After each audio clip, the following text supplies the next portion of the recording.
tuned for more Sonic the Hedgehog today. Greetings, fellow gamers. Dave here from GamersGov. Welcome to the TV game. This is part 2 of my short retrospective on Sonic the Hedgehog's double television debut.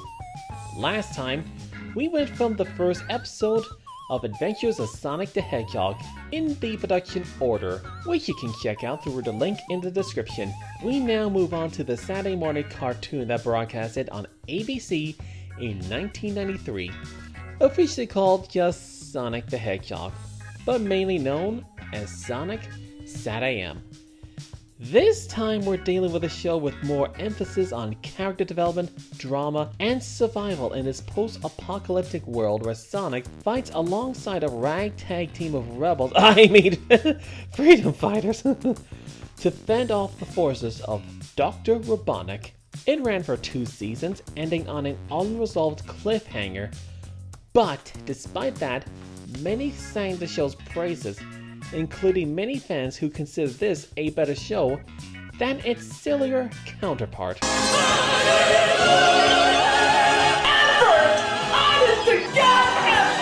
It's even gone to the point where we now have a fan-made 3rd season now in production as of this video's release date. Now I'm here to revisit that series and see that for myself. So we're going to have a look at how this show was technically meant to get started with its first episode. In the production order, Sonic Boom. No, not that's Sonic Boom. There we go. Anyway, our episode opens with robots patrolling Robotropolis, the twisted robotic city of Dr. Robotnik, with imagery very reminiscent of movies like Alien. Dark, gloomy, mechanical. You'd almost think this took place in the Matrix. I mean, who would have guessed this was a Sonic cartoon? We then transition into what appears to be a stealth mission for Sonic and his friends. Now, while we barely got to know Sonic from the lighter series, at least in the first episode, here we get to know this Sonic a whole lot more, as he takes on more of a leader role, serving as an authority figure of sorts, confident, adventurous, cunning, and a little too impatient for his own good. Oh, and did I mention the same actor voiced both Hedgehogs? During a legit suspenseful moment as the character sneaks through the air vent, we meet the freedom fighters' main leader. Hi guys. Princess Sally Acorn, one of many original characters in the series that would go on to be featured in the comic book. She's also Sonic's main love interest in the series, and their relationship has certainly bloomed in the Archie comics, to the point where, yeah, I kinda like this better than Sun Amy. My apologies to the shippers. As it turns out, they're on a mission to hack the patrol drones, but tension rises as Sally discovers a message from her long-lost father, while more patrol bots arrive. Hurry it up, Sal. Bean? Oh my gosh, Sonic, my father called me Bean when I was little. The threat of getting captured looms as even Sonic gets nervous, effectively showcasing more drama and suspense than, well, that other show. We then meet another original character in this series, Antoine. So he's an idiot. Well, yeah, he's also the stock cowardly doofus in this series, but he is also the snobby foil for Sonic, often acting as a romantic rival for Sally's affection, both in this series and the comics.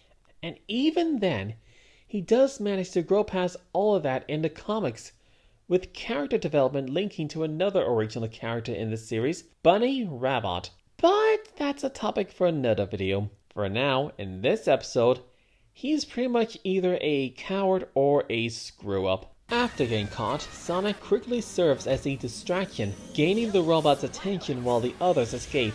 I have to admit, it is strange seeing Sonic either in fear of these robots or unable to defeat them easily. I suppose I get to use them being able to dismantle an army of those machines with ease nowadays.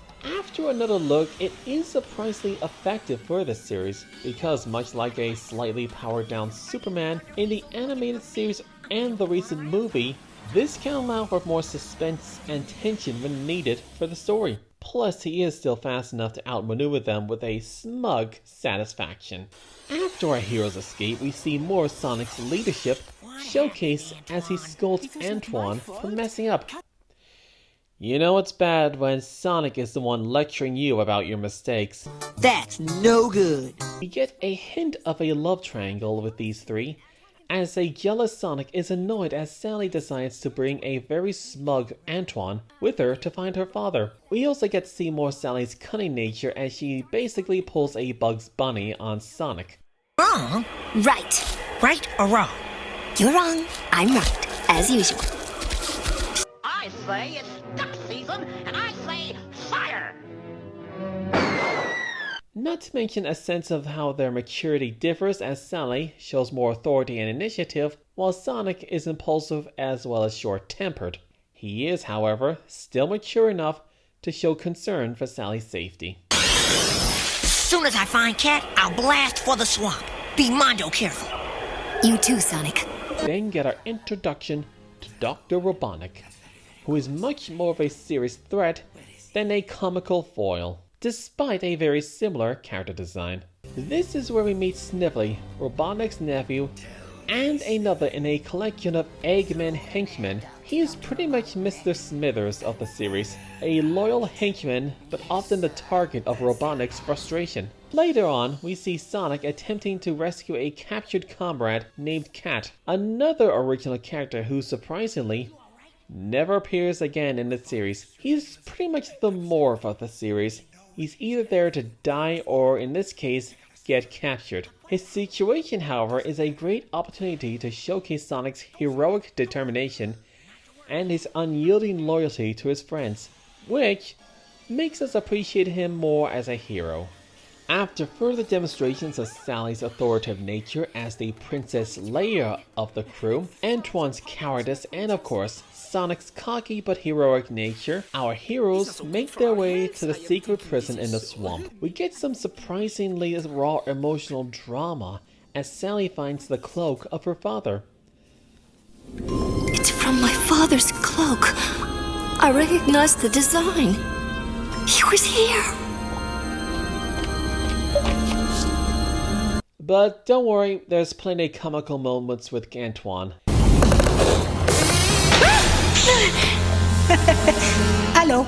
It was just a clever way to get in your arms, my princess. Yeah, he's supposed to be Sonic's romantic rival because, while her father is nowhere to be seen, she does manage to find an old computer where the message was sent. She gains access to its data to find various schematics helpful to their cause, but they end up falling down a trap door.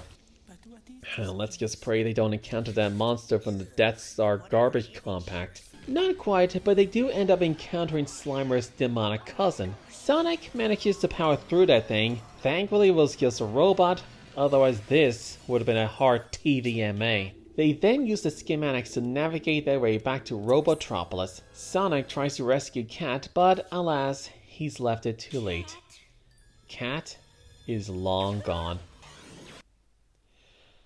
I'm not kidding, by the way. This is the only episode where the character actually appeared, so who knows what happened to him. It's certainly a good showcase of the bleaker tone for this series, which, to be fair, is surprisingly effective. It creates a sharp contrast to the more light-hearted moments. It even allows the more triumphant moments to feel all the more satisfying. This is a perfect example as we see the Freedom Fighters sabotage the drone robots while Sonic broadcasts the event to Robotnik, much to his annoyance, ending the episode. But that was for Cat. That was the first episode of Sonic SatAM. Again, in the production order, I'm not entirely sure which episode was the first to broadcast. Compared to Adventures of Sonic the Hedgehog, this is a much stronger series based on that single entry. The animation and artwork is an improvement. There's more focus on getting to know the heroes with some surprisingly raw emotional drama, with plenty of lighthearted moments to balance it all out. It throws in some interesting original characters with hints of further developments later down the line. The bleaker tone makes the lighter and triumphant moments more exciting to watch while allowing for more suspenseful moments with the looming threat of Robotnik. Maybe it tries just a little too hard to be darker, but that is my only nitpick here. Outside of that, it earns every ounce of praise that it gets from fans. Whew! Well, that was fun. I hope to be doing more videos like this where I briefly talk more about episodes of shows based on video games. I certainly hope to do more from those two shows, as well as some of Sonic's other television adaptations later down the line.